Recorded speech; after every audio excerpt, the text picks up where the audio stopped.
Creating high-quality visual designs from complex documents is a major challenge for AI. The main takeaway here is that static AI systems struggle with long-horizon design tasks because they cannot accumulate and reuse design experience. When humans design, we do not just edit a single image, we build workflows, learn from mistakes, and establish reusable design principles. Existing AI systems treat feedback as transient, meaning they forget what worked and what failed as soon as the current task ends. To bridge this gap, we need a system that can optimize the design process itself, turning temporary feedback into permanent design knowledge. To solve this, researchers introduced AutoDesign, a framework that recursively improves its own design system.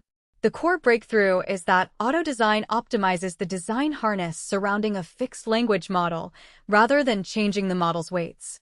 Think of the harness as the scaffolding.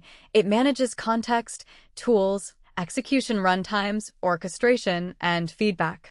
By keeping the underlying model fixed, AutoDesign can focus entirely on evolving this scaffolding. This allows the system to systematically improve how it ingests papers, structures layouts, and refines visual elements over multiple iterations.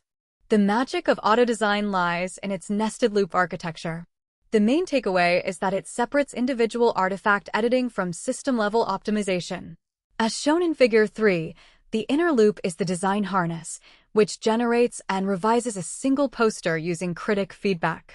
The outer loop is the meta harness, which runs across multiple tasks to identify recurring failures.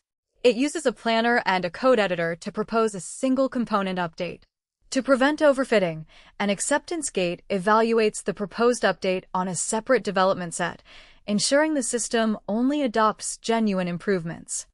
Let us look closer at the inner loop, which is the executable design harness. The key takeaway is that it uses dual critics to iteratively refine editable HTML files. First, the ingestion stage extracts metadata, outlines, and figures from the source PDF. Then, the designer agent authors the poster in HTML, allowing for localized code edits rather than full regenerations. Finally, a rule-based validator checks for layout overflows or broken links, while a vision language model critic assesses aesthetics and readability. This dual critic feedback loop runs up to 12 times to ensure a polished final product.